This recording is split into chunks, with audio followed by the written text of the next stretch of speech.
तो बच्चे थोड़ा सा आप रिकॉर्डिंग देखो उसको, क्योंकि हमने बहुत सारा कवर कर लिया 11th का भी और 12th का भी, है ना। हैंड कर लो अब लोअर, कोई बात नहीं। और लोकेंद्र का भी पता है मुझे, हैंड ओवर कर लो। आकांक्षा, आपका क्या दिक्कत है बच्चे? सर टूर्नामेंट लगे हुए थे। अरे सारे टूर्नामेंट में किस चीज के टूर्नामेंट चल रहे हैं? सर गेम्स के लगे हुए हैं ना टूर्नामेंट टूर्नामेंट। समझ गया, उसमें क्या क्या कर रहे हो तुम लोग? सर गेम्स खेलते हैं। तुमने कौन सा लिया हुआ है गेम्स में पार्ट? किस गेम में पार्ट लिया हुआ है? वॉलीबॉल और खो खो। वॉलीबॉल और खो खो। हाँ तमन्ना, आपने भी हैंड रेस किया था बच्चे? तमन्ना, गलती से हो गया सर था क्या? हमारे भी नो सर, सर हमारे भी टूर्नामेंट लगे हुए हैं। तो ये कब तक चलेंगे भाई सबके टूर्नामेंट? सर हमारे तो खत्म हो गए। दो लोकेंद्र के भी खत्म हो गए, तुम्हारे भी खत्म हो गए। और किसके तक है कुछ आइडिया? आकांक्षा, तमन्ना, सर आप अभी सर स्टार्ट होंगे पर उससे अभी तो फर्क नहीं पड़ेगा। खत्म। सर अभी तो खत्म हो गया, लेकिन 5 अक्टूबर को दोबारा लगेंगे। 27 अक्टूबर को दोबारा लगेंगे, अच्छा। सर हमारे 23 से लग रहे हैं। मोहित के 23 से लग रहे हैं, अच्छा हमारे भी आएंगे पर फर्क नहीं पड़ेगा उसमें, मेरा नहीं इसमें कुछ भी रोल। ठीक है। सर मेरा तो 21 से। तुम किस में भाग ले रहे हो केशव? खो खो में? Sir chess. खो खो में जाएगा केशव? चेस। हैरी, तुम्हारा किस में चल रहा है या तुम नहीं ले रहे पहले? मैं नहीं कर रहा पार्टिसिपेट, पर ऐसे मैं ताइक्वांडो, बैडमिंटन और चेस में जाता हूँ। अच्छा, छोटी खो जानी। सर मैंने लिया था पर मैंने फिर मना कर दिया। क्योंकि ना सबसे वही है ना, बैलेंसिंग का रहता है, बैलेंस नहीं हो Yes, पाता sir. कोई चीजें, है ना। सर से ना फिर बहुत डांट पड़ी थी, पहले प्रैक्टिस चल पड़ी थी ना, उसके बाद फिर मना कर दिया जब मैंने। सर हमारे तो बोले थे कि एक दिन में 2-3 मैच ही होते हैं, बाकी टाइम आप पढ़ सकते हो, जितना पढ़ना है जो करना कर सकते हो। 3 दिन चलेंगे सर हमारे भी टूर्नामेंट 22 से। मतलब फिर मैं वही देख रहा हूँ, कईयों के खत्म हो रहे हैं तो कईयों के फिर से शुरू हो रहे हैं अक्टूबर में। यस सर, नेक्स्ट मंथ है हमारे तो। अच्छा, तो थोड़ा सा टाइम निकालो, है ना। और किस सब्जेक्ट का तो मेरे को पता नहीं, फिजिक्स की एक्स्ट्रा क्लास में तो टाइम निकालना है ना सब, जितना जैसे लगता है। अगर नहीं भी निकाल पाते तो थोड़ा सा उस पे फोकस कर लेना, रिकॉर्डिंग पार्ट पे, ठीक है। ठीक है, रिकॉर्डिंग पार्ट पे थोड़ा सा फोकस कर लेना, और फिर मुझसे पूछना कि क्या दिक्कत आई है रिकॉर्डिंग में, रिकॉर्डिंग में कोई डाउट रहा हो तो। हाँ, आज जेई की डेट्स भी आ गई बच्चे, जनवरी के एंड में 24 के आसपास शायद है ना। Yes sir. बढ़िया बढ़िया, जनवरी के एंड से फरवरी की स्टार्टिंग तक डेट्स हैं। Yes sir. वो बढ़िया रहेगा, अभी तो अभी सही टाइम है। अच्छा, जो मेन काम था, किसी सब बच्चों ने स्टार्ट कर दिया जो मैंने एक्स्ट्रा क्लास में बताया था? किया है किसी ने स्टार्ट? सुजल ने किया है, तनिका ने किया है, और बस बच्चे, मैंने इसीलिए बोला है उसको स्टार्ट कर दो। और जो बच्चे टूर्नामेंट थे मैं उनको लिए भी बोल रहा हूँ, ध्यान रखो बच्चे। अभी हमारा जो टेस्ट का, देखो टेस्ट बिना पढ़े दोगे तो ना बच्चे कोई फायदा नहीं होगा उसका, समझ रहे हो ना तुम लोग। टेस्ट अगर बिना पढ़े दोगे तो उसका कोई भी फायदा नहीं होगा। फिर कैसे पता चलेगा तुम्हें ही कि तुम्हें कितना आता है ना। तुम्हें सब आता हो करंट इलेक्ट्रिसिटी में, लेकिन तुम भूले पड़े हो, क्वेश्चन आ गया ओम्स लो, तुम्हें ओम्स लो ही याद ना रहा हो, फिर कैसे करोगे? फिर वो अच्छी मार्किंग थोड़ी रहेगी, तुम्हें सही पता थोड़ी लग पाएगा कि तुम कितने आगे हो कितने पीछे हो। तो याद रखना, पहले मैंने बता रखा है एक्स्ट्रा क्लास में, तुम रिकॉर्डिंग में भी जा कर देख सकते हो कि कैसे तैयारी करनी है। सबसे पहले तुमने, सिर्फ इस टेस्ट की बात कर रहा हूँ मैं, अवंती वाले की, जो 20 बार रहेगा। तो 2 चैप्टर्स नहीं छोड़ने, मैं दोबारा रिपीट कर रहा हूँ। कौन कौन से 2 चैप्टर्स करने हैं पहले? And electromagnetic induction. सबसे पहले इनको फोकस करना है, इनका अंदर कुछ भी नहीं छोड़ना, ठीक है।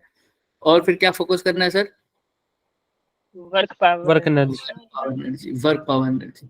रोज थोड़ा थोड़ा करना, तभी वहां पर बर्डन नहीं मिलेगा तुम्हें संडे तक। लेकिन अगर रोज थोड़ा थोड़ा नहीं करोगे, सैटरडे तक आकर इतना थक जाओगे ना, सैटरडे को भी संडे को पेपर है, जितना जितना आएगा दे दूंगा, ऐसे दिमाग में आती है फिर चीजें। तो अब थोड़ा सा करते रहो। ड्यूअल नेचर एक दिन, आधा ड्यूअल नेचर एक दिन खत्म कर दो, आधा ड्यूअल नेचर अगले दिन खत्म कर दो, आधा फिर वो ऐसे कर करके निकाल दो। वर्क पावर एनर्जी जितना तुमसे हो सके उतना कर देना। मैंने उसके भी वैसे टॉपिक्स तुम्हें बता दिए कौन कौन से करने हैं। क्लियर है सबको? तो अब किसी को मैं बहाना नहीं सुनूंगी हमारे को Yes, sir. टाइम नहीं मिला, टाइम कैसे निकालना है तुम्हें मैंने बताया है ना। इतना तो टाइम सबके पास होता है, 10-10 20-20 मिनट तो फ्री होते ही हो सब, और उसको कैसे यूज करना है वो तुम्हें पता है। दिमाग लगाना और क्वेश्चंस वैसे ही पढ़ना जैसे हमने एक्स्ट्रा क्लास में डिस्कस किया था, याद है सबको? Yes sir. यस क्वेश्चन अगर Yes, मान लो कोई क्वेश्चन पढ़ भी रहे हो, तुम्हारे पास टाइम नहीं है, क्वेश्चन को पढ़ लो, अच्छे से पढ़ लो, ठीक है, और उसको बैठे बैठे सोचते रहो जहां खाली बैठे हो। कॉपी पेन तो होता ही है तुम्हारे पास, बैठे बैठे उस क्वेश्चन की अगर दिमाग में फिगर रहेगी ना तो तुम्हें पता लग जाएगा कि इसमें मैं क्या यूज कर सकता हूँ। हर बार तुम्हारे दिमाग में वो क्वेश्चन तो घूमता ही रहे कि यार इसमें क्या लग सकता था, ये क्वेश्चन कैसा कह रहा है, ये क्या पूछ रहा है। लेकिन अब ऐसा ही क्वेश्चन ऐसे पढ़ के जाओगे ट्रांसलेशन करके कि हर बार जब भी डाउट दोबारा से देखना पड़े उस क्वेश्चन को खोल के देखना पड़े, फिर वो डाउट थोड़ी हुआ, वो तो तुम क्वेश्चन ही नहीं समझे हुए। क्वेश्चन तुम्हें तभी समझ में आएगा कि जब तुम्हें बुक बंद हो तब भी क्वेश्चन याद हो। समझ में आ रही है ये बात? बुक बंद हो तब भी तुम्हारे दिमाग में याद हो कि क्वेश्चन ने क्या कहा है। अगर तुम्हें बार बार क्वेश्चन को देखना पड़ रहा है बुक खोल के, इसका मतलब तुमने क्वेश्चन ही नहीं समझा अभी। सॉल्यूशन तो फिर दूर की बात होगी बच्चे, ठीक है? चलो आज हम Yes, से होमवर्क वाले क्वेश्चंस डाउट वाले सोल्व करेंगे और उसके बाद टाइम लगा तो हम नया चैप्टर स्टार्ट कर देंगे न्यूक्लियर, वरना चैप्टर आज हमारा खत्म हो चुका है एटम्स, ठीक है? चलो मैं स्क्रीन शेयर कर रहा हूँ।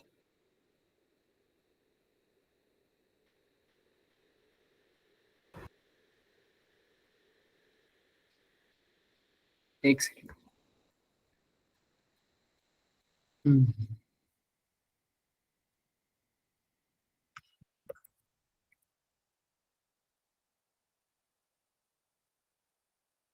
स्क्रीन दिख रही है सबको? देखना।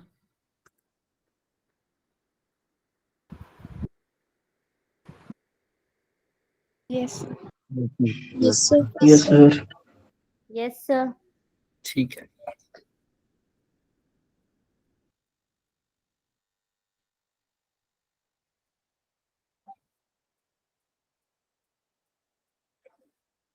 चलो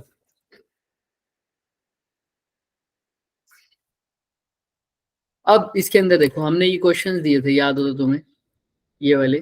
यस सर। याद है? Yes, sir. है ना? ये क्वेश्चंस थे हमारे। तो किस किस ने कौन कौन सा ट्राई किया? तो पहले तो इसी पे आ जाते हैं।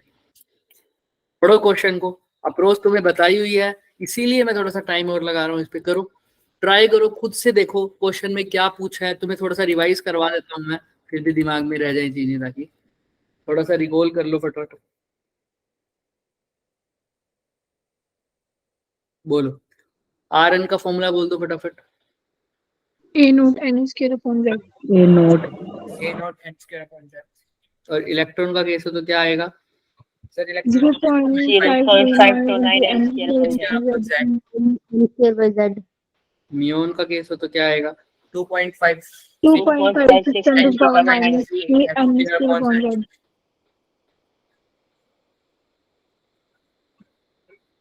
और टाइम पीरियड का n cube upon z square. Current का Z square upon n cube. Z square upon n cube. Very good. इसके बाद हमने बात की एनर्जी की। एनर्जी के लिए क्या फॉर्मूला यूज होता है? Minus 13.6 into Minus z square upon n cube. पक्का? Z square upon n square. Z square upon n square.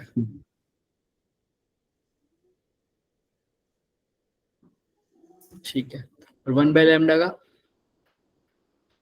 R into 1 upon R n into into 1 minus final 1 minus upon 1 n upon L into initial. Final minus ये सब देखना। Clear है सब? Yes sir. Doubt है तो चले आगे। Done. Yes sir. Yes sir. Question को पढ़ो, तुम्हें क्या लगता है चीजों के बारे में, तो फिर देखना ध्यान से। कौन क्वेश्चन समझाएगा मुझे? हैंड रेस करेंगे, जैसे हमने एक्स्ट्रा क्लास में बात की थी वैसे ही। कौन क्वेश्चन समझा सकता है? पहले पढ़ो और फिर मेरे को समझाओ। थोड़ा सा जल्दी करेंगे लेकिन अब स्पीड बढ़ाएंगे थोड़ा सा। फिर वही कैलकुलेशन, ये होमवर्क क्वेश्चन है, कैलकुलेशन में मैं वापस से घर पे करने के लिए दे दूंगा कुछ कैलकुलेशन, और ज्यादा हम करेंगे।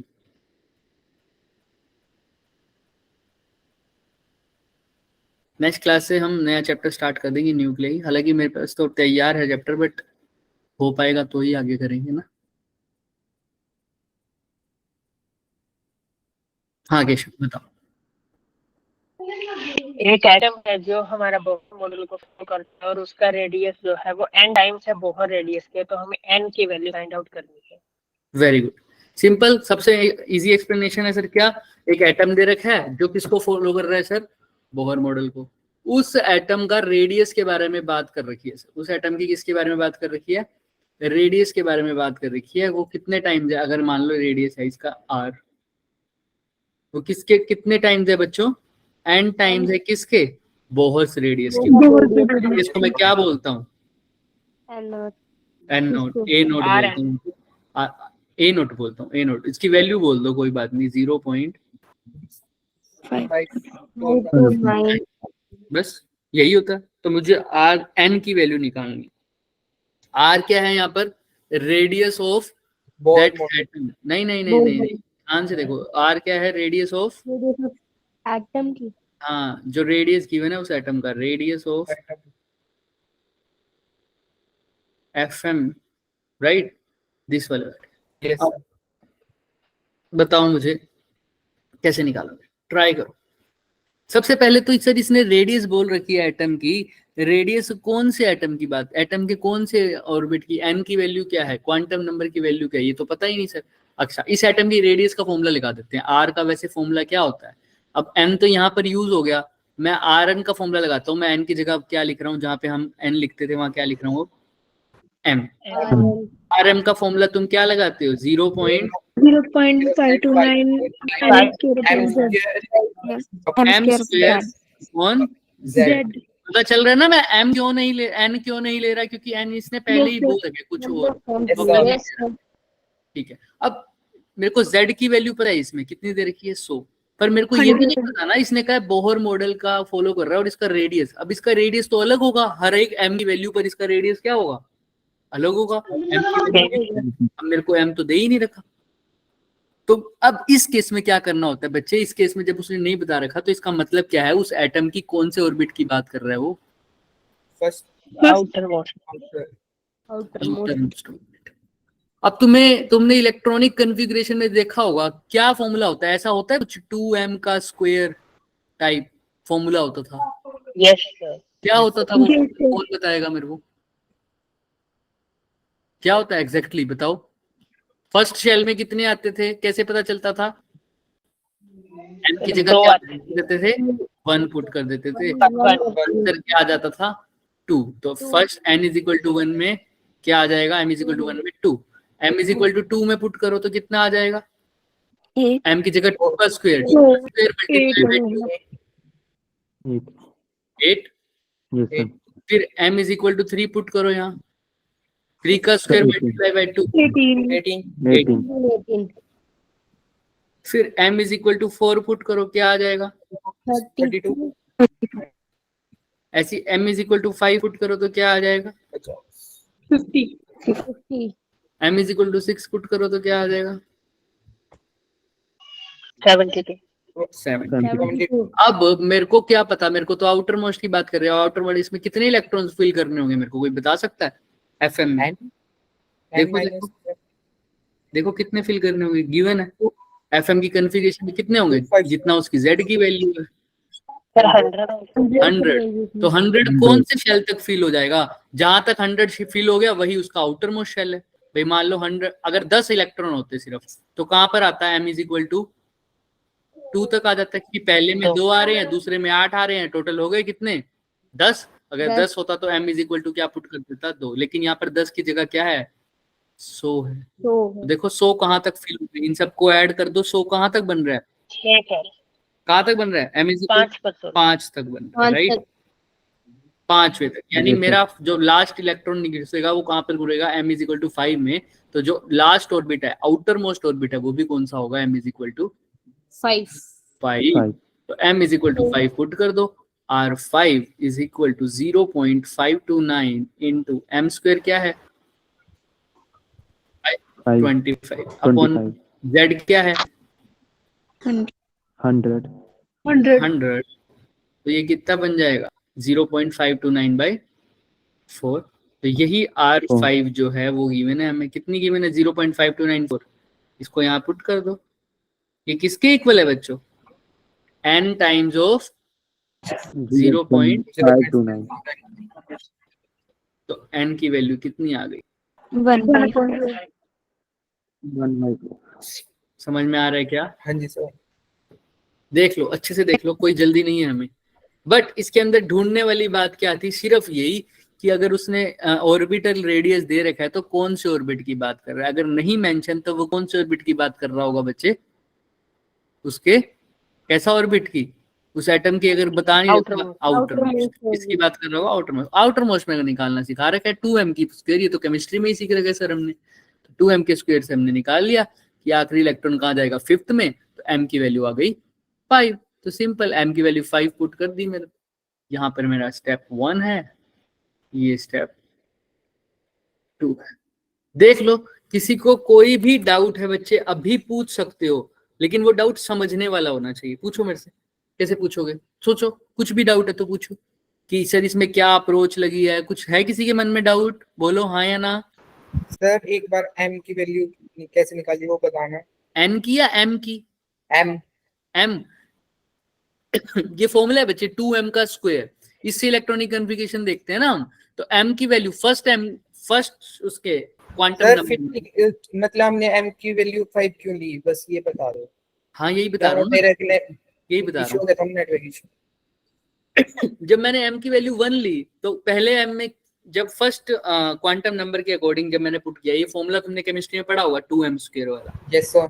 जब m की वैल्यू 1 पुट कर रहा हूँ तो उसके अंदर 2, यानी कितने इलेक्ट्रॉन आ गए 2। जब m 2 पुट करूंगा तो 2 का स्क्वायर मल्टीप्लाई बाय 2, मतलब 2 का स्क्वायर होता है 4, 4 मल्टीप्लाई बाय 2 क्या होता है 8। सेकंड में कितने आ सकते हैं 8, ऐसे ही 3 में कितने आ सकते हैं 18, फिर कितने आ सकते हैं 32, फिर कितने आ सकते हैं 50। मेरे को भरने कितने हैं भाई, इस एटम के ऊपर कोई चार्ज तो दिख नहीं रहा, इसका मतलब जितने प्रोटॉन्स है उतने इलेक्ट्रॉन्स है, तभी तो चार्ज नहीं है उसके ऊपर। तो यानी 100 प्रोटॉन्स हैं, क्योंकि z नंबर 100 है, तो इसके अंदर इलेक्ट्रॉन्स भी अभी कितनी बात हो रही होगी 100 की। तो 100 मेरे कहाँ तक भर जाएंगे, 2 और 8 10 और 18, ऐसे ऐसे करते करते करते m = 5 तक मेरे कितने भर सकते हैं 100।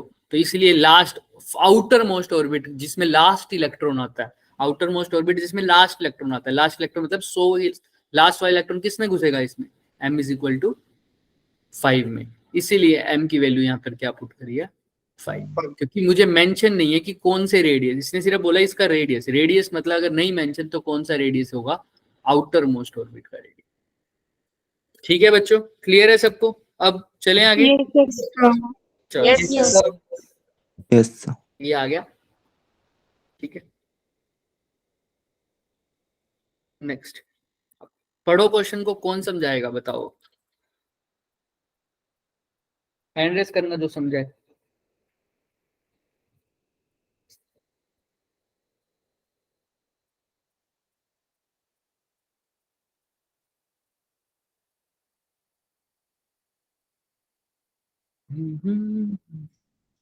ठीक है, और भी कोई है केशव के अलावा, उसने पिछला जवाब दिया था। तनिका और कौन है? हाँ तनिका आप बताओ।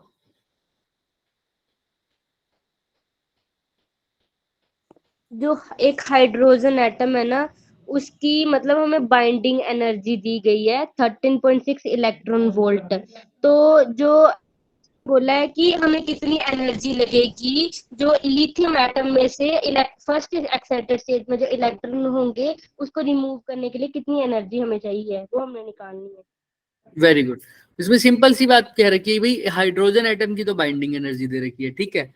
उसके बाद उसने पूछा है कि तुम्हें कितनी एनर्जी चाहिए कि तुम कहां से इलेक्ट्रॉन निकाल सको, फर्स्ट एक्साइटेड स्टेट से, लेकिन कौन से एटम की, लिथियम की। भाई बाइंडिंग एनर्जी दे रखी है हाइड्रोजन की, और पूछा क्या है लिथियम की लिथियम की क्या, लिथियम से इलेक्ट्रॉन निकाल। इसको क्या बोलते हैं, इसको एक और नाम भी बोलते हैं आयनाइजेशन एनर्जी, इलेक्ट्रॉन निकालने बोलते हैं ना। तो इस क्वेश्चन में ये भी पूछ सकता था ये ना इतनी बड़ी लाइन ना लिख के क्या बोलता, find out the ionisation energy for the first excited state of lithium. ठीक है, अब सबसे बड़ी बात तो सर ये बाइंडिंग एनर्जी दे रखी है, इसका कोई रोल है? हाँ बच्चे, तुम्हें थोड़ा सा इसने गैस दे दिया शुरू में ही। इसने तुम्हें बता दिया कि हाइड्रोजन एटम की बाइंडिंग एनर्जी 13.6 है। मतलब वो इलेक्ट्रॉन हाइड्रोजन एटम से जो बाइंड हुआ है वो कितनी एनर्जी से बाइंड हुआ है? 13.6 से। अब इसको अगर फ्री करना है तो इसको कितनी एनर्जी देनी पड़ेगी? और हमें 13.6 ही देनी पड़ेगी। जिससे वो बाइंड है उतनी ही एनर्जी और देनी पड़ेगी ताकि हम उसको निकाल दें। तो ये वही बात कह रहा है सर, जितनी एनर्जी है उसके पास उतनी एनर्जी देनी पड़ेगी ताकि वो फ्री हो जाए, ताकि वो क्या हो जाए? फ्री हो जाए। समझ रहे हो? अभी ये जो बाइंडिंग एनर्जी दे रखी है हाइड्रोजन की 13.6 कहाँ पर होती है वैसे एनर्जी? कौन से ऑर्बिट में, कौन से एन पर? फर्स्ट ऑर्बिट में, n इज इक्वल टू 1 में। तो यानी ये जो बाइंडिंग एनर्जी दे रखी है, ये जो आयनाइजेशन एनर्जी इसकी निकलेगी 13.6 ही आएगी। लेकिन कब? जब वो कौन सी स्टेट की बात कर रहा हो? Ground state. मतलब अगर ग्राउंड स्टेट में हाइड्रोजन एटम है तो उसको निकालने के लिए, फ्री करने के लिए, बाहर ही निकालना है इलेक्ट्रॉन को, तो कितनी एनर्जी और देनी पड़ेगी? 13.6। क्योंकि ग्राउंड स्टेट में वो बंधा ही हुआ है, बाउंड है ग्राउंड स्टेट में। वो कितनी एनर्जी से बाउंड है? 13.6। अगर मान लो किसी एक स्टेट में n इज इक्वल टू 5 में 10 में वो है, सेकंड स्टेट में मान लो 10.2 इलेक्ट्रॉन वोल्ट से वो क्या है? बाइंड है। तो उसको निकालने के लिए भी कितनी एनर्जी चाहिए? 10.2। ऑब्वियस सी बात है। अब मेरे को चाहिए कि एनर्जी निकालने, लेकिन first excited state of lithium. तो पहले मैं यही ना पता कर लूं कि उस स्टेट में, first excited state of lithium में उसके पास एनर्जी कितनी है? उतनी ही एनर्जी क्या होगी सर? उसको चाहिए होगी सर। ऑब्वियस सी बात है। ठीक है, एक तरीका तो यही है। पहले तो इसी तरीके को फॉलो करते हैं। Energy required to remove the electron from the first excited state of lithium positive, lithium 2 positive. तो एनर्जी का फॉर्मूला तो हमें पता ही है, En is equal to minus 13.6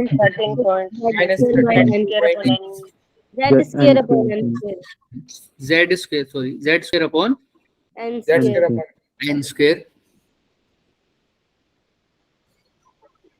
ठीक है, ये फॉर्मूला। अब z लगाना जरूरी है क्योंकि हाइड्रोजन की बात नहीं कर रहा है, किसी बात कर रहा है लिथियम 2। लिथियम के z क्या होता है? 3 माइनस 13.6 मल्टीप्लाई बाई 3 का स्क्वायर यानी 9। फर्स्ट एक्साइटेड स्टेट का मतलब n इज इक्वल टू 2। ये ग्राउंड स्टेट और ये फर्स्ट एक्साइटेड स्टेट यानी n is equal to 2।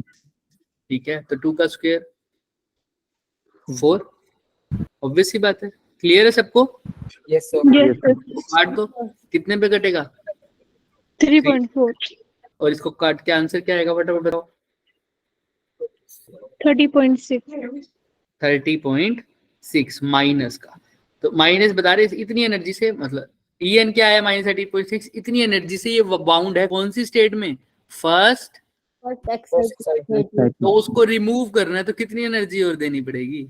30.6। Number क्या आ जाएगा?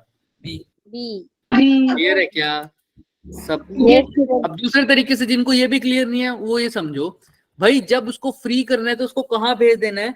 इन्फिनिटी पर। n इज इक्वल टू कहाँ पर चला जाएगा वो? इन्फिनिटी पर। सर कैसे? देखो E is equal to n की वैल्यू यहाँ पर इन्फिनिटी पुट करना, E कितना आ जाएगा? कहाँ पे? n की वैल्यू इन्फिनिटी पुट करो तो E की वैल्यू क्या आ जाती है? 0। 0। मतलब वो अब एटम की रीच से बाहर हो गया, अब वो फ्री हो गया, तो एनर्जी कितनी हो गई? पूरी 0।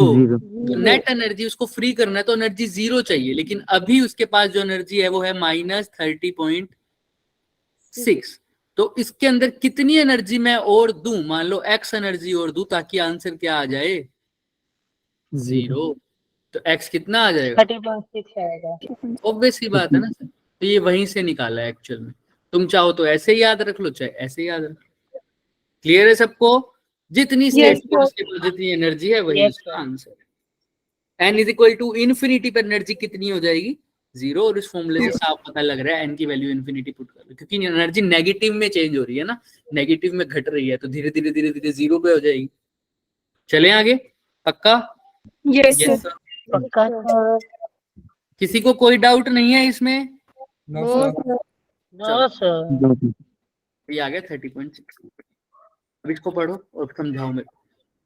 अब कनिका और केशव, इनके अलावा कोई और बच्चा बताएगा मुझे? हैंड तो ये रेज भी, अगर इनको भी समझ में आएगा तो हैंड रेज तो ये भी करेंगे, क्योंकि अगर किसी बच्चे ने हैंड रेज नहीं किया तो इनसे ही पूछेंगे ना फिर हम। सर ये स्टार्टिंग में क्या लिखा है, मेरे को दिख इन नहीं रहा। In a hydrogen like atom, yes sir. इन और ए के बीच में स्पेस है। अब कोई और बच्चे भी हैंड रेज करेंगे भाई, फटाफट देख लो अच्छे से, 1-2 मिनट ले लो, कोई दिक्कत नहीं है, बट हैंड रेज करना।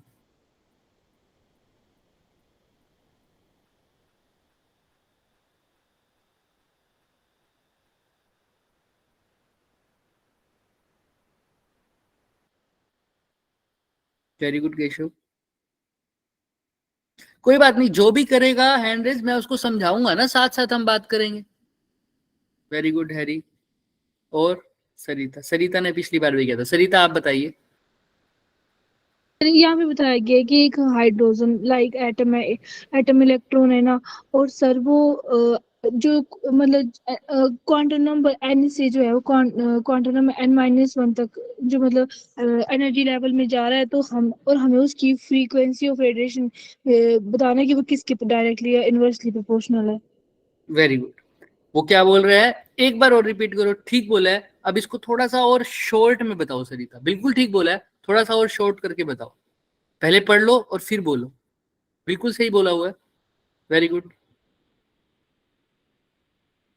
सेम चीज रिपीट करनी है तुमको, बिल्कुल सेम टू सेम, बट इसको थोड़ा सा फास्ट रिपीट करो, बिना अटके, ऐसा समझो। सर इसने बोला है कि एक हाइड्रोजन लाइक एटम है जो कि n से लेकर के n-1 तक जो है वो मतलब जा रहा है, तो उसका हमें एनर्जी लेवल बताना है, और मतलब उसकी जो फ्रीक्वेंसी है वो किसके इनवर्सली या डायरेक्टली प्रोपोर्शनल है, ये था। Very good, very good. तो यही बोल रहा है कि भाई एक हाइड्रोजन लाइक एटम है, उसमें जो इलेक्ट्रॉन है वो ट्रांजिशन कर रहा है, कहां से कहां सर? n लेवल पर है, n से कहां जा रहा है? n-1 तक जा रहा है, n से n-1 तक जा रहा है।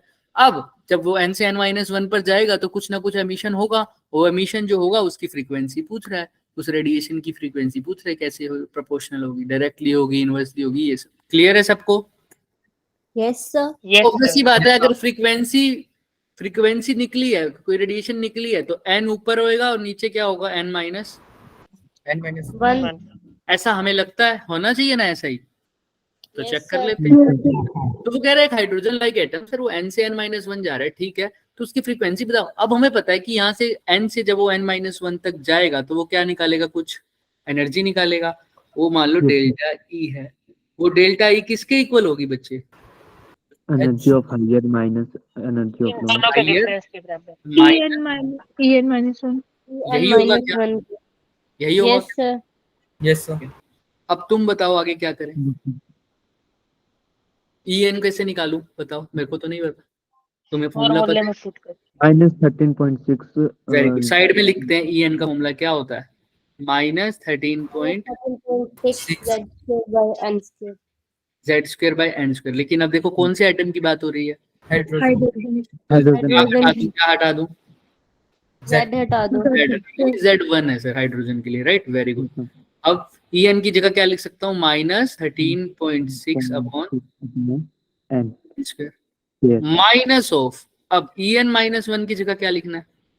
En-1 को कैसे लिखूं बताओ? 13.6 अपॉन n-1 upon n-1 बस यहाँ पर n है, वहां क्या लिख दो? n-1।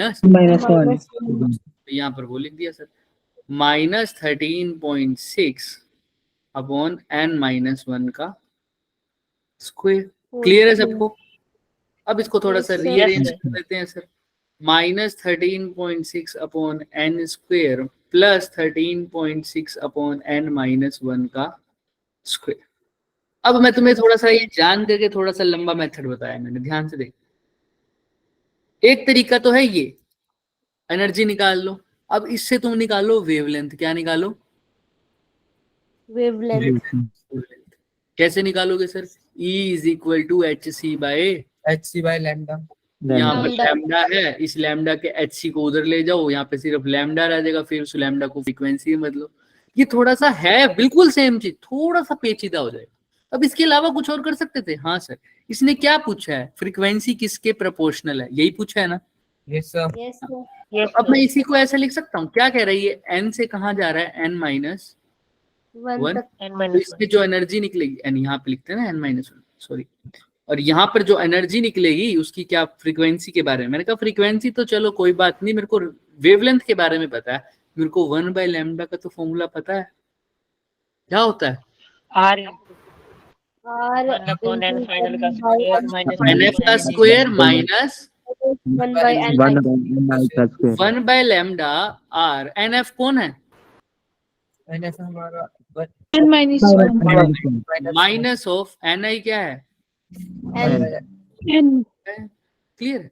अब सर इसने बोला फ्रीक्वेंसी, लेकिन मेरे पास तो ये वेवलेंथ। अरे सर वेवलेंथ और फ्रीक्वेंसी आपस में कैसे प्रोपोर्शनल होते हैं? सर स्पेस नहीं आया था इसमें ऊपर? हाँ बिल्कुल आएगा, बिल्कुल आएगा। फ्रीक्वेंसी और वेवलेंथ आपस में कैसे प्रोपोर्शनल होते हैं? इनवर्सली इनवर्सली, क्योंकि f is equal to c by lambda, यानी mu is equal to c by lambda. तो f is inversely proportional to lambda, यानी 1/λ की जगह मैं सीधा ही क्या लिख सकता हूँ, फ्रीक्वेंसी। तो मैं यहाँ फ्रीक्वेंसी लिख देता हूँ। r तो कांस्टेंट है और मेरे से इसने वैल्यू तो पूछी नहीं, प्रोपोर्शनल पूछा है, तो r को हटाओ। f किसके प्रोपोर्शनल आ गया बच्चे? 1 by n minus 1 का स्क्वायर 1/n का, क्योंकि n की वैल्यू तो चेंज होने वाली है।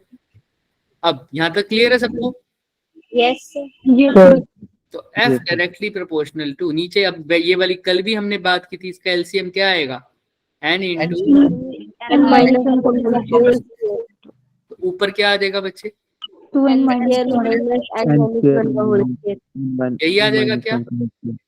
Yes sir. किसी को कोई डाउट? चलो फिर आगे No, करते sir. हैं।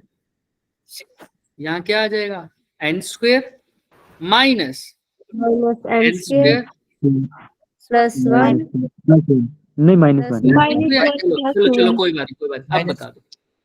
Plus 1 minus minus 2n 2n divided by n into n minus 1 का होल स्क्वायर। whole square। इसी को दोबारा लिख देते हैं, इसको यहाँ पे अब अगली लाइन पे लिख देता हूँ, थोड़ा सा ऊपर लिखता हूँ यहाँ, ठीक है। क्या लिख सकता हूँ, f डायरेक्टली प्रोपोर्शनल टू, ध्यान से देखना, मैं एक स्टेप करके बता रहा हूँ लेकिन तुम्हें बहुत जल्दी करना है। ये n स्क्वायर से n स्क्वायर गया क्या, तो ये क्या बच गया जाएगा, सर। क्या बच जाएगा, सिर्फ 2n minus, 2n minus 2n minus 1 और नीचे क्या बच जाएगा बच्चे, n n into n n minus minus 1 1 का होल स्क्वायर। अब ध्यान से देखो, यहाँ तक तो आ गया, लेकिन ऑप्शन में तो कुछ नहीं दिख रहा, ठीक है। अब मैं तुम्हारी ध्यान एक और चीज की तरफ लेके जाता हूँ। जब भी किसी भी बच्चे ने मुझे बताया, ये दोबारा से भी 2-3 बच्चों से पूछा मैंने, किसी ने भी वो नहीं बताया मुझे एक मेन चीज जो इसमें लिखी हुई है। सर जो n है वो हमारे लेस देन n वो great n जो n है वो great वो बहुत बड़ा है, किससे, 1 से। अब उसका यूज आ गया, क्योंकि हमने कुछ नहीं मिस करना दिमाग में अपने। तो यहाँ पर जब उसने बोला हुआ है कि n जो है वो क्या है, ग्रेटर देन 1, अब ऊपर 2n माइनस 1 में से आंसर क्या आएगा, बहुत बड़ी में से 1 माइनस करूंगा तो लगभग क्या ही आंसर आएगा, बहुत बड़ा ही है। बहुत बड़ा होगा। ऐसे ही n को तो n ही रहने दो, n माइनस 1 का आंसर भी क्या आएगा, n क्यूब आ जाएगा यहाँ पे। सुनो सुनो सुनो, n माइनस 1 का आंसर क्या आएगा, सिर्फ n square n आएगा। n आएगा, n नहीं आएगा। और इन दोनों का स्क्वायर है, तो n के स्क्वायर का स्क्वायर क्या हो जाता है, power 4 पावर 4 n की पावर पावर 4। तो ऊपर 2 है, नीचे क्या है, n की पावर 4। एक n से इसका मतलब f जो है वो किसके इनवर्सली प्रोपोर्शनल है, 1 by n cube n cube clear है क्या? Yes sir. देख लो, option number D, option number D ही है, ठीक है। सबको समझ में आ रही है बात? अप्रोक्सीमेशन का सबसे लास्ट में यूज किया है हमने, पहले हमने अपना काम किया है, इसलिए जिस बच्चे ने नहीं भी बोला इसलिए मैं चुप रहा, क्योंकि हमका उसको लास्ट में यूज करना था। अगर उसका शुरू में यूज होता तो मैं बोलता तुम्हें, ठीक है। यहाँ तक क्लियर है सबको? तो सिंपल लैम्डा वाला फॉर्मूला भी तुम यूज कर सकते हो, बजाय कि इससे भी वही जाएगा बच्चे। डेल्टा ई की जगह h c by lambda put करोगे, फिर से 1/λ आ जाएगा। इस 1/λ को फिर से क्या लिखोगे, एफ, और फिर से वो इसके इनवर्सली प्रोपोर्शनल आएगा। आंसर दोनों केस में क्या आएगा, सेम। तो मैं एनर्जी की फॉर्म में चेंज ही क्यों करूं? समझ में आ रहा है? क्लियर है? किसी को कोई doubt? No sir. No sir. तो मैंने एक एक स्टेप कराया, इसीलिए तुम्हें थोड़ा सा लग रहा है बड़ा, लेकिन ये बड़ा है नहीं। ये तो हमने कल ही सीख लिया था इसका एलसीएम लेके सोल्व करना, तो राइट कल भी ऐसा क्वेश्चन किया था। बस अब तो सिंपल याद रखते हैं कि यहाँ पर अप्रोक्सीमेशन वाला पार्ट याद रखना है, ये वाला कि जो n है वो ग्रेटर ग्रेटर ग्रेटर देन 1 है। चले आगे। आई थिंक अब क्लियर है सबको। फिर भी किसी को एक छोटा सा भी डाउट रह रहा है, वो अपना हैंड रेज करके पूछ सकता है कि बच्चों क्या डाउट है, पूछ लो। किसी को कुछ भी डाउट है तो। Sir no sir. No sir. चलो चले आगे फिर। Yes sir. क्वेश्चन पढ़ो, जल्दी करो, क्वेश्चन पढ़ो।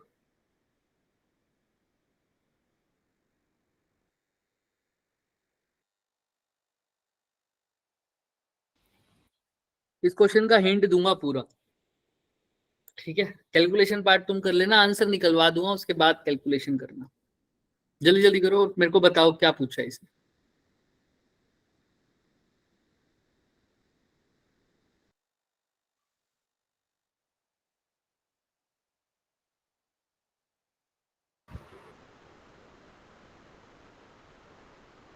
मेरा पैकेट ही नहीं खुल रहा है यार, क्या करें। अब खुल गया। हाँ सोनाक्षी बताओ आप। सर बोला है कि यहाँ पे ट्रांजिशन हो रहा है, state n is equal to 4 पे n is equal to 3 hydrogen like atom में, तो हमें अल्ट्रावायलेट रेडिएशन जो है वो मिल रही है। लेकिन अब हमें बताना है कि इंफ्रारेड रेडिएशन के लिए मतलब n की वैल्यू कहाँ से कहाँ तक होनी चाहिए। Very good Sonakshi, very good, बिल्कुल सही पूछा है ना, सही क्वेश्चन है। क्या सर कि भाई ट्रांजिशन हो रही है कहाँ से कहाँ, n इज इक्वल टू 4 से n इज इक्वल टू 3 तक हाइड्रोजन एटम में, और जो रेडिएशन निकल रही है वो कौन सी निकल रही है, अल्ट्रावायलेट है ना। इंफ्रारेड कब निकलेगी। हाँ तनिका कुछ बोलना है क्या, आपको कुछ डाउट है बच्चे। No sir. नो ठीक सर। अच्छा, ट्रांजिशन हो रही है सर 4 से 3 तक, तो तुमको तब निकल रही है यूवी। तुमको बताना है इंफ्रा कब निकलेगी। बताओ क्या अप्रोच लगाओगे इसकी। मैंने एक होमवर्क दिया था, याद है क्या। Yes sir. इलेक्ट्रोमैग्नेटिक स्पेक्ट्रम की सीरीज याद करके आनी थी। Yes sir. Yes sir. करके आया कोई, नहीं करके आया हुआ है ना, तो पहले तो वो करो। ये करने से कुछ होता तो नहीं है ना, इससे अगर मेरा पेपर में ऐसे कर देना ही है ना, इससे कोई फर्क तो नहीं पड़ेगा। पेपर में बैठ जाना, जो वो बैठा हुआ कि भाई तुम अपना एडमिट कार्ड लेके आए हो, तुम्हारी तैयारी है, फिर जब तुम कहोगे एंट्री दोगे वो भी ऐसे बोलेगा आईआईटी वाला, है ना। हाँ चलो देखते हैं क्या बोल रहे हैं सर। सबसे पहले तो मेरे को पूछा है कि 4 से 3 जब जा रहा है, हाइड्रोजन एटम है, हाइड्रोजन लाइक एटम है सर, नहीं पता। ठीक है, तो बताओ इंफ्रारेड कब निकलेगी। तो पहले तो मुझे को ये पता नहीं, ये 4 से 3 निकलेगा तो कोई एनर्जी निकलेगी, वो एनर्जी कौन सी कोरिस्पॉन्डिंग हो रही है, वो वेवलेंथ यूवी की। तो इंफ्रा में निकलने के लिए एनर्जी कम होगी या ज्यादा चाहिए, ये तो नहीं पता मेरे को, नहीं पता ना भाई। जब यूवी निकलती है तो एनर्जी इंफ्रा से ज्यादा होती है यूवी में या कम होती है, मेरे को नहीं पता। उसकी फ्रीक्वेंसी कैसी होती है, क्योंकि उसको तो हमने स्पेक्ट्रम में लर्न करना है, स्पेक्ट्रम आपको होमवर्क दिया था। तो अभी के लिए मैं बता रहा हूँ, लेकिन याद रखना उसका होमवर्क में, ठीक है। कैसे करते थे उसको,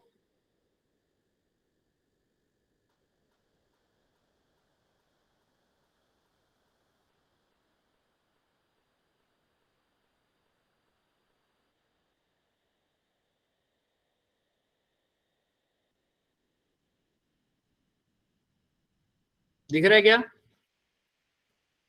यस ये सीरीज है हमारी पूरी। ये होती है बच्चे विजिबल रे, कौन सी, विजिबल लाइट, विजिबल है ना। विजिबल के अंदर क्या क्या आ जाता है, विबग्योर आ जाता है। अब मैं विबग्योर किस तरीके से लिख रहा हूँ वो ध्यान से देखना। मैं लिख रहा हूँ विबग्योर को ऐसे,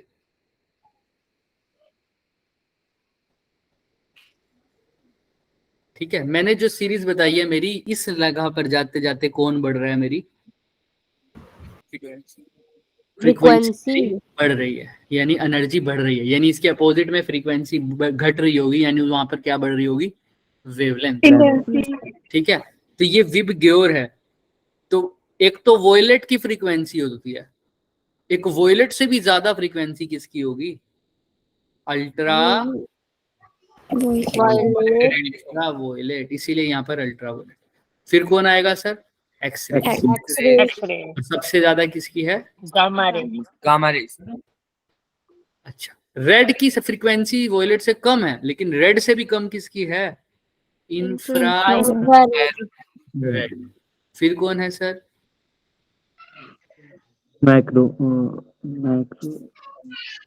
माइक्रोवेव। और ये क्या है, रेडियो। ठीक है, आपको क्लियर है यहाँ तक, कैसे लर्न किया है, कहाँ पर अल्ट्रा, अब कोई भूलेगा तो नहीं, करने के लिए लर्न भी करते हैं बच्चे को, इसको देखो सबके अपने अपने तरीके हैं, है ना। अच्छा, कोई इसको ऐसे लर्न करता है, इसको बोलते हैं रेडियो मिर्ची आई। अच्छा, यहाँ पर कई लोग इसको लव बोल देते हैं, क्यों, क्योंकि विजिबल को वो किससे प्रूव कर देते हैं, किससे लिख देते हैं, सिर्फ लाइट से, क्योंकि हमें तो सिर्फ यही रीजन दिखता है ना, है ना। तो इसको लव यू बोल के फिर यहाँ पर क्या बोल देते हैं। अब एक्स जी तो तुम लर्न कर लो, इसका भी कुछ होता था तरीका, क्योंकि मेरे को तो दिमाग में रही हुई है बात, तो मेरे तो आई हुई है, इसका भी कोई ट्रिक होती थी, है ना। इसको यू बोल रही है, यहाँ तक तो अब किसी को भूलेगा नहीं, मेरे को पक्का पता है ना, RMIL नहीं भूलेगा ना कोई। लास्ट में कौन है, X-rays and gamma rays, X-rays and gamma. हाँ, इसको बोलते थे जीरोक्स और इसको बोलते थे गन। ठीक है, तो सबके अपने अपने तरीके हैं।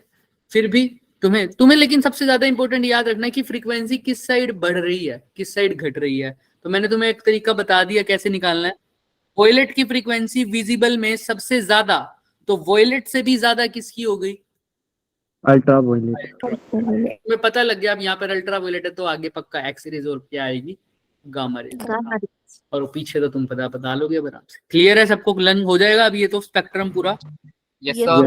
अब तुम्हारा तो क्या, इसकी एनर्जी लर्न करके आना, इनकी रेंज, जैसे फ्रीक्वेंसी की कर लेना या वेवलेंथ की कर लेना, वो तुम्हारे ऊपर है। मैं तुम्हें कहूंगा फ्रीक्वेंसी की करना, या वेवलेंथ की भी कर सकते हो। जैसे वेवलेंथ की करोगे तो लैम्डा नैनोमीटर में आएगी, जैसे विजिबल की 400 to 700 नैनोमीटर, ऐसे चलता रहेगा। ठीक है, तो तुम वेवलेंथ की कर लेना, उस हिसाब से तुम्हारा लर्न हो जाएगा। अब वो लर्न करके आना। अब यहाँ पर हमारा काम तो हो जाएगा इसी से, हमारा काम तो वो बीच वाले 3 से ही हो जाता।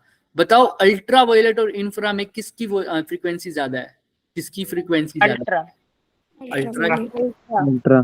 यानी ये वाली जो रेडिएशन निकली है इसकी एनर्जी क्या है, ज्यादा, इसकी फ्रीक्वेंसी भी क्या है, ज्यादा। तो जो इंफ्रा के लिए पूछ रहा है उसमें एनर्जी क्या होनी चाहिए, फ्रीक्वेंसी भी क्या होनी चाहिए। तो इन तीनों चारों केसेस में जिसमें से एनर्जी क्या निकले, सबसे कम, वो कौन सी होगी सर, आंसर इंफ्रारेड। वरना नहीं होगा सर। चेक कैसे करोगे, बहुत आसान है सर।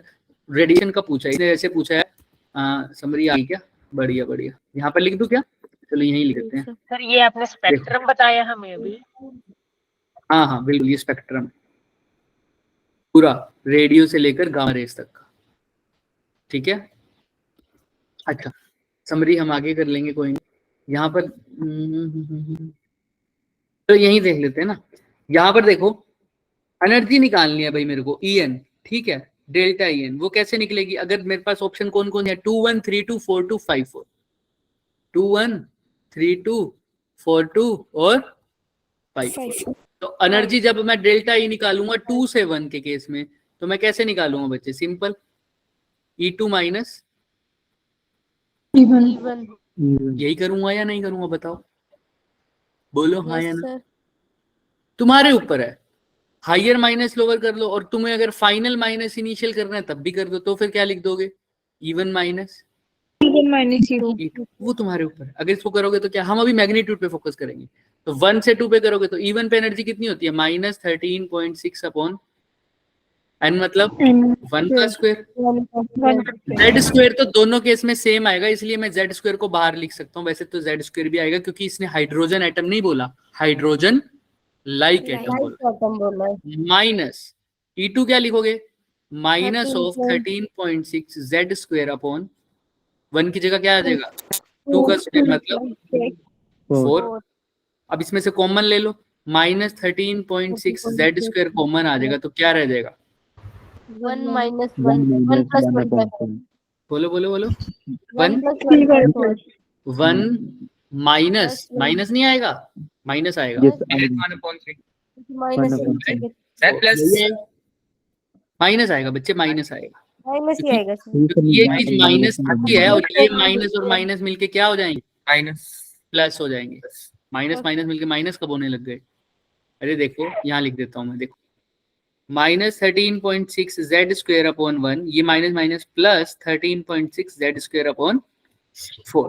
तो मैंने माइनस वाली चीज कॉमन ले ली तो अंदर जो माइनस का था वो हो गया प्लस का, और जो प्लस का था वो क्या हो गया? माइनस। ठीक है, अगर यहाँ प्लस ले लेता तो साइन में कोई चेंज नहीं आना था। ठीक है, तुम चाहो तो ये लो प्लस ले लो, अब यहाँ पे कर लो। अब ठीक है? Yes sir. Yes sir. अब ठीक है, डन है? Yes sir. ठीक है सबको, किसी को कोई डाउट? नहीं सर। ऐसे ही दूसरे केस में देख लो, देखो 13.6 जेड तो सब में आएगा, तो सिर्फ क्या रह जाएगा 1/4 की जगह एक जगह आ जाएगा 1/9, और यहाँ पर 3 से 2 का मतलब 1/9 माइनस 1/4, 4 से 2 का मतलब 1/16 माइनस 1/4, और 1/4 उसका मतलब 1/25 माइनस।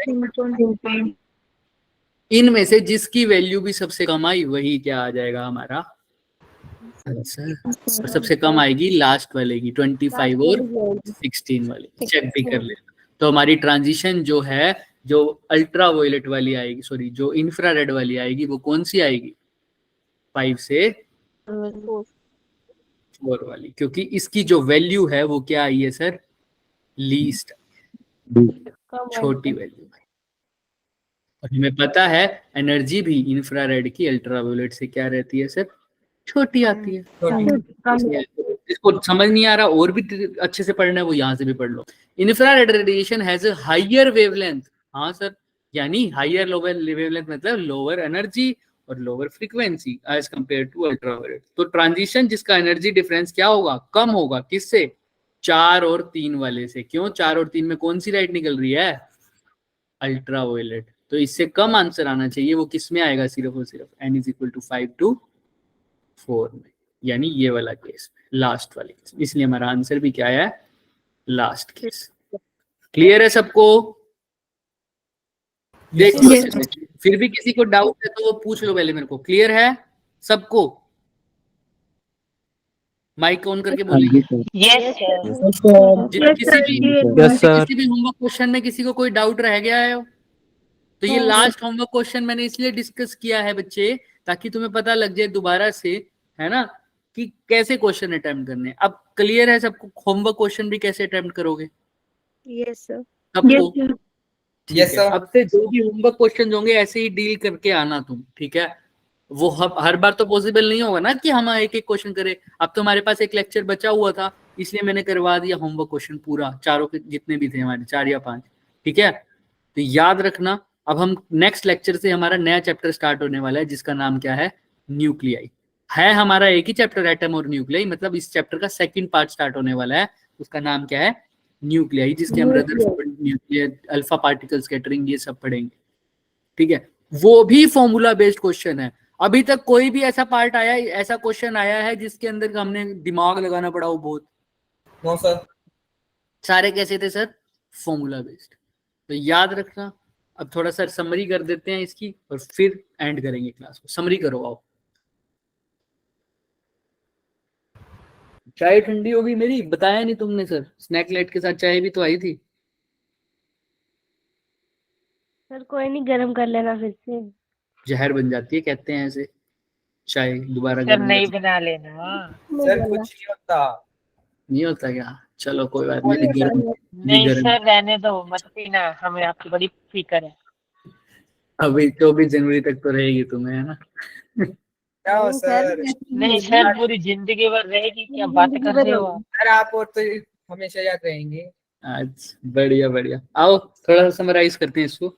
आयरन क्या होता है? minus A. 0. A naught z square upon n square upon z. A naught m square upon z. Electron के केस में फटाफट 0.5 0.529 n Square upon z. Neon के केस में 2.5 Transform Inverse n cube upon z square. z square upon n square upon z energy square upon minus 30.6 n square z square. n square 1 by lambda R r 1 by n minus ठीक है, clear है सबको? इन्हीं फॉर्मूले से हमारा सब कुछ चला है और इन्हीं फॉर्मूले पे हमारा सब कुछ खत्म हुआ है, कुछ भी इन फॉर्मूले से बाहर नहीं है। तो हमारा ये पूरा चैप्टर खत्म हो चुका है। अब नेक्स्ट क्लास में हम पढ़ेंगे एटम्स एंड न्यूक्लियाई। किसी को कोई डाउट होगा तो उसमें देख लेंगे हम, ठीक है? यहाँ तक हमने ये करते ही रहे हैं हम रिकॉल तो सारी टाइम। क्वेश्चंस भी जितने हो पाए थे हमने कर दिए। ये तुम्हें दिख रहा है, ये सीरीज मैंने तुम्हें बता दिया। फिर भी तुमसे कोई पूछे, ज्यादातर बायलमर को हम विजिबल में काउंट करते हैं और लाइमन को हम अल्ट्रावायलेट में करते हैं ज्यादातर, अगर स्पेसिफिकली आ जाए तो। बाकी तीनों इसमें है इंफ्रारेड में, ये बताया था ना, याद है? हाँ, ये सब हमारे पास है। ये हमारे फॉर्मूलाज थे, बिल्कुल। अच्छा, ये फॉर्मूला हम रिवाइज करना भूल गए sir. Epsilon not h square upon pi m e square, किसका फॉर्मूला था ये? टॉवर्ड्स रेडियस, ठीक है? यहाँ तक हो जाएगा। दोबारा दिखा दो formula. Pi m h square epsilon not pi m e square, h square epsilon not divide by pi m e square. कहाँ गया? ये यस हो गया। Yes sir. सर इसको दूर से पढ़ो तो ऐसे लगता है नीचे टाइम लिखा हुआ है। आपने पहले दिन लिखा था, मैं टाइम ही पढ़ रही थी, फिर मैं सोच रही टाइम कहाँ से आ गया इसमें। मेरी राइटिंग ऐसी है, क्या करें, इसलिए तो साथ साथ बोलना सर आपने जो ठीक लिखा मुझे कम दिखता है। नहीं, मेरी राइटिंग भी कुछ है। अरे ये भी फॉर्मूला रह गया एक हमारा वेलोसिटी का, है ना? इसके ऊपर न्यूमेरिकल इतने आए नहीं, इसलिए हमने थोड़ा सा इसको इग्नोर किया, बट ये फॉर्मूला है हमारे पास। क्या है सर इसका? मैंने बताया हुआ है, वो तीनों को ऐड करके 12 आता है, 12 का आधा 6, यानी 2.18 इंटू 10⁶ 10 आता है। वैसे 12 किसके लिए बताया था? शॉर्टकट ट्रिक बताई। अच्छा, वो उसमें था 2.56 इंटू 10⁻³ जिनको ऐड करके क्या आता था? 13 आता था, और 13 का हम क्या लिख देते थे? 3 लिख देते थे, याद है ना? 2.56, 6 और 5 11, 11 और 2 कितना आता था? 13। क्लियर है? और इसमें क्या है? 2.18 इंटू 10⁻⁶ z बाई n। याद रखोगे वेलोसिटी वाला फॉर्मूला? बाकी सारे तो हो गए थे, वेलोसिटी वाला रह गया था। Yes sir. बोल दो, कोई बात नहीं, दोबारा बोल दो ताकि रहना चाहिए। 2.18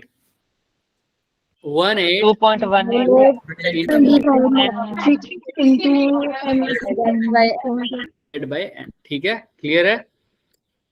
यस सर। याद रखिएगा, रेडियस जो है वो डायरेक्टली प्रोपोर्शनल है n स्क्वायर के, बट जो वेलोसिटी है वो इनवर्सली प्रोपोर्शनल है सिर्फ n के। इसलिए दोबारा एक बार और फॉर्मूला हो जाए sir, 2.18 into 10⁻⁶ z by n। Clear है? चलें आगे। Yes sir. ये प्रोपोर्शनल वाला क्या बताया आपने? कि वेलोसिटी जो है इनवर्सली प्रोपोर्शनल है n के, लेकिन रेडियस जो है वो डायरेक्टली प्रोपोर्शनल है n के स्क्वायर के। ओके सर, ठीक है बच्चों, डन। मिलते हैं नेक्स्ट क्लास में। तब तक के लिए ड्यूअल नेचर खत्म करिए अपना। सबसे पहले तो आज का ये टारगेट बनाइए, आज से लेकर कल तक मैक्सिमम ड्यूअल नेचर तो खत्म हो जाना चाहिए, कुछ भी नहीं बचना चाहिए। ठीक है बच्चों, okay, good night. Bye sir. Bye, bye sir, Thank you. Good night. जय श्री राम सर। जय Shri Ram. Happy Ganesh Chaturthi to all of you. Same to Good you night. Sir. Good night.